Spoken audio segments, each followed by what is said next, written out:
नमस्कार दोस्तों, स्वागत है आपका अपने चैनल भारतीय ब्लॉगर पर।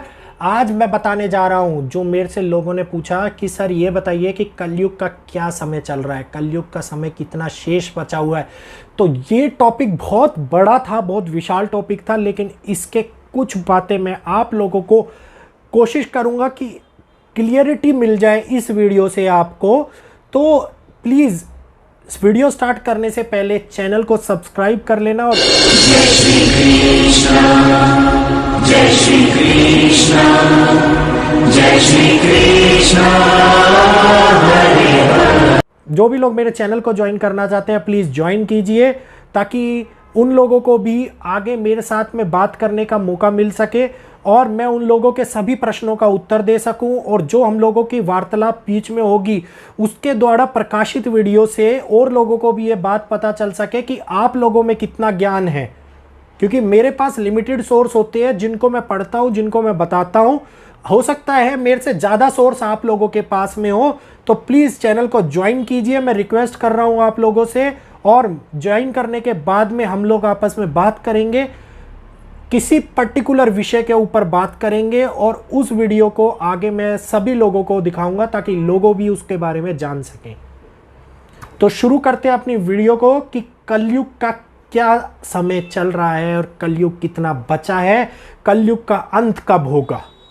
जो कलयुग समाप्ति को लेकर, कलयुग के अंत को लेकर जो लोगों के मन में क्वेश्चन उठ रहे हैं, वो लोग दूसरों को भी भ्रमित कर रहे हैं और खुद भी संतुष्ट नहीं हो पा रखे हैं। कई बड़े बड़े संत, वेद व्यास जी, सूरदास जी, रविदास जी, वो उन्होंने बताया विक्रमी संवत 2000 को, लेकिन हमारे पंडितों ने इस बात को बहुत तरोड़ मरोड़ दिया है, जिसमें ये बात कहती है कि वहीं कुछ रूढ़िवादी पंडित ये बताते हैं कि ये भविष्य पुराण और गलत है। उनका मानना है 4,32,000 साल का कलयुग होता है, जिसमें से 1,08,000 साल ही बीते हैं। मतलब अभी कलयुग समाप्त होने में 3,24,000 वर्ष की देरी है, जो बिल्कुल गलत है। यह मान्यता गलत सिद्ध हो गई है। कैसे गलत है इसका प्रमाण मैं बताता हूं आपको। मनुस्मृति के अनुसार युग की काल गणना है, जो उसके भाग 1 के 67वें अध्याय के 29वें श्लोक में यह लिखा गया है कि सृष्टि के पैदा और नाश होने में जो माने गए हैं वो सतयुग का समय 4,000 वर्ष का माना गया है। उसमें 400 वर्ष की पूर्व संध्या और 400 वर्ष की उत्तर संध्या भी मानी गई है। इसका मतलब कलयुग का कुल समय हुआ 4,800 वर्ष। त्रेता युद्ध का समय 3,000 वर्ष का बताया गया है और इसकी पूर्व संध्या 300 वर्ष और उत्तर संध्या भी 300 वर्ष ही बताई गई है। इस प्रकार से त्रेता युद्ध का कुल समय हुआ 3,600 वर्ष। द्वापर युग की बात करें तो जो 2000 वर्ष का समय बताया गया है, इसकी पूर्व संध्या 200 वर्ष की और उत्तर संध्या भी 200 वर्ष की है।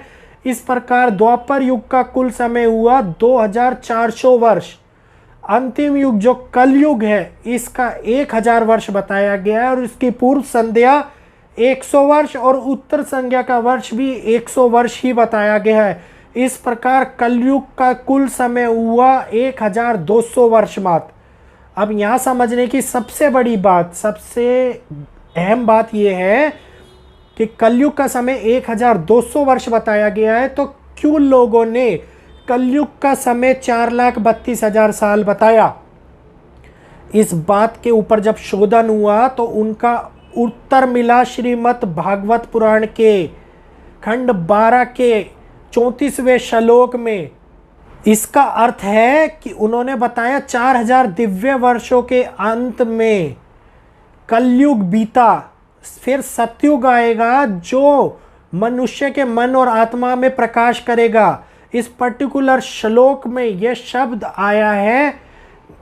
इस शब्द का अर्थ जो लोगों ने शोध करके निकाला है कि मनुष्य के 1 वर्ष के बराबर देवताओं का 1 दिन होता है।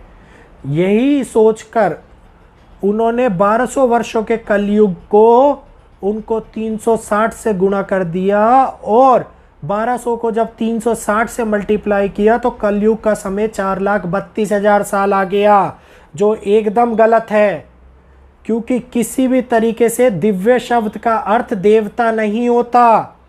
व्याकरण के अनुसार अगर दिव्य शब्द का अर्थ देखें तो देवता नहीं बल्कि दिव्य धातु में स्वर या प्रत्यय लगाने से दिव्य शब्द बनता है। यदि हम अपने पुराने वेदों की बात करें, पुराने वेदों के बारे में जानें, तो जो मनुष्य द्वारा नहीं बल्कि स्वयं भगवान द्वारा रचित माने जाते हैं इन वेदों को, सबसे पहला ऋग्वेद है। ऋग्वेद के भाग 2 अध्याय 164 श्लोक 46 में जो दिव्य शब्द आया है उसका अर्थ सूर्य से है। वेदों में दिव्य शब्द सूर्य के समान है। देवत कांड के अध्याय 7 के 18वें श्लोक में दिव्य शब्द को यह बताया गया है, दिव्य दृजो, अर्थात जो सूर्य के समान प्रकट होता है, दिन के समान प्रकट होता है, उसे दिव्य और दृजो कहते हैं। यहां भी दिव्य शब्द का अर्थ सूर्य हुआ, देवता नहीं हुआ।